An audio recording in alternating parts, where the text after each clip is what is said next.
Hello dear listener, please subscribe to our channel. Enjoy watching. The holidays had always been my favorite time of year. Our home glowed with twinkling lights, the aroma of pine mingling with freshly baked cookies.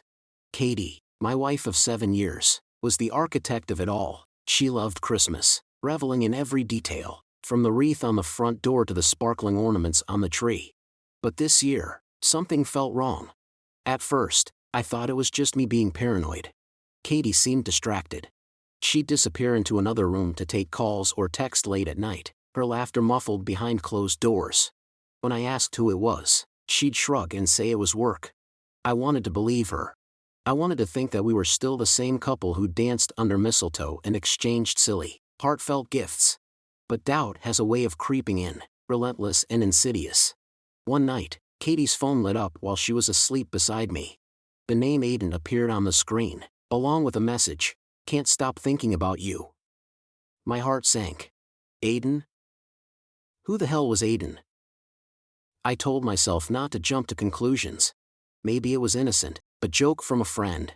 But the knot in my stomach told me otherwise. Carefully, I unlocked her phone. What I found wasn't just a few flirtatious texts, it was a full-blown affair.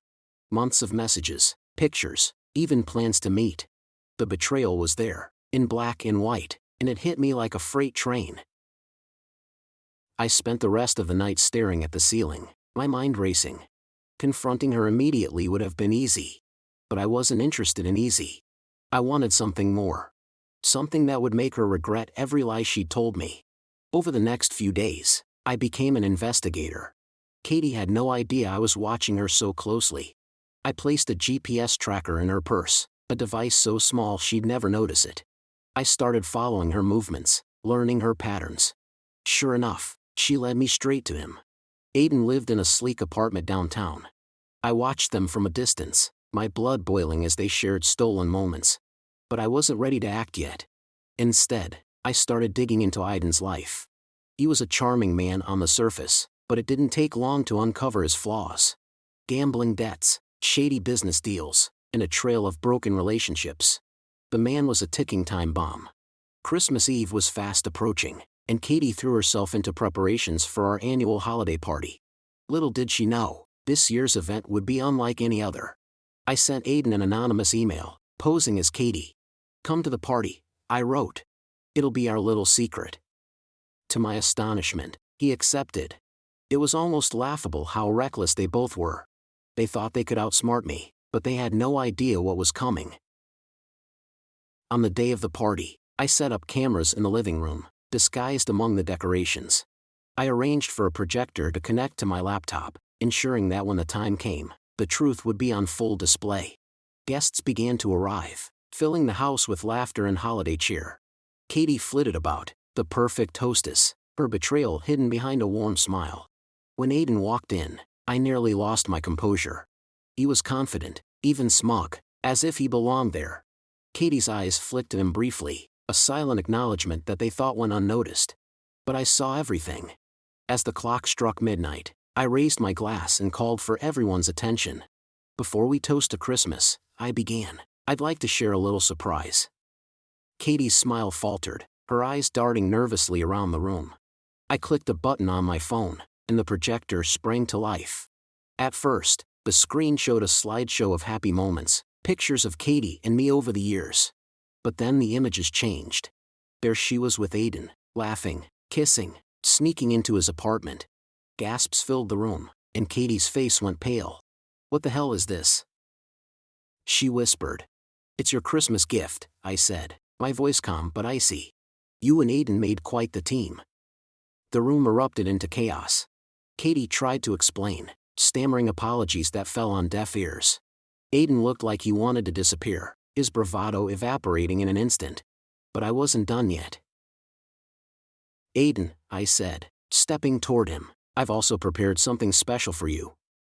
I handed him a folder containing every piece of dirt I'd uncovered about him. "Consider this a warning. If you ever come near her again, this goes public." He nodded, his face ashen, and bolted for the door. The party ended shortly after, the guests too stunned to linger. Katie and I were left alone in the wreckage of what had once been our life together. Katie begged for forgiveness, her tears falling unchecked. "I made a mistake," she sobbed. "Please, we can fix this." But I couldn't look at her the same way. The trust was gone, shattered beyond repair. I told her to leave, to pack her things and go. By the next morning, she was gone.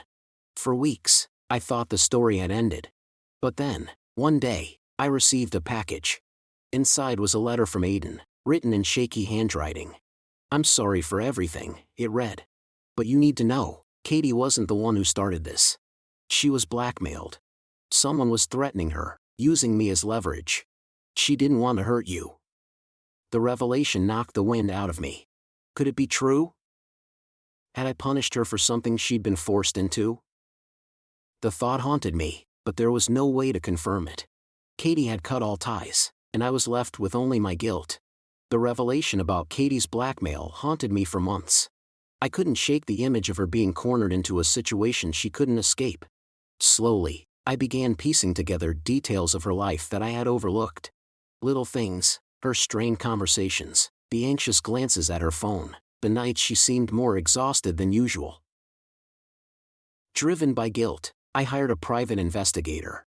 What he uncovered sent a chill down my spine.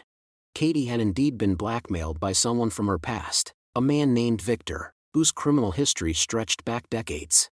He had used Aiden as a pawn, manipulating Katie to keep her secrets hidden. The knowledge reignited something in me, a need for justice. I tracked Victor's movements, learning about his operations. He wasn't just a petty criminal. He was dangerous, controlling a web of illegal dealings. Confronting him directly would be a risk, but I had already walked through fire. I was ready for war. Under the guise of a potential business partner, I infiltrated Victor's circle. Over weeks, I gathered enough evidence to expose him. With every step closer, my guilt toward Katie deepened. I had misjudged her. She wasn't a willing participant. She was a victim. On a crisp December evening, nearly a year after our lives had unraveled, I found Katie. She was living in a small apartment, working a modest job. The sparkle in her eyes had dimmed, but it was still there, buried under layers of pain. "I know the truth," I said softly when she opened the door. Tears welled up in her eyes as I explained everything, the investigation, the evidence against Victor, and my plan to bring him down. Katie didn't say much. She just nodded, and for the first time in months, I saw a flicker of hope. Taking down Victor wasn't easy. It required precision, courage, and a willingness to walk the thin line between justice and revenge. With the help of the authorities and my own evidence, we dismantled his operation. The victory was bittersweet.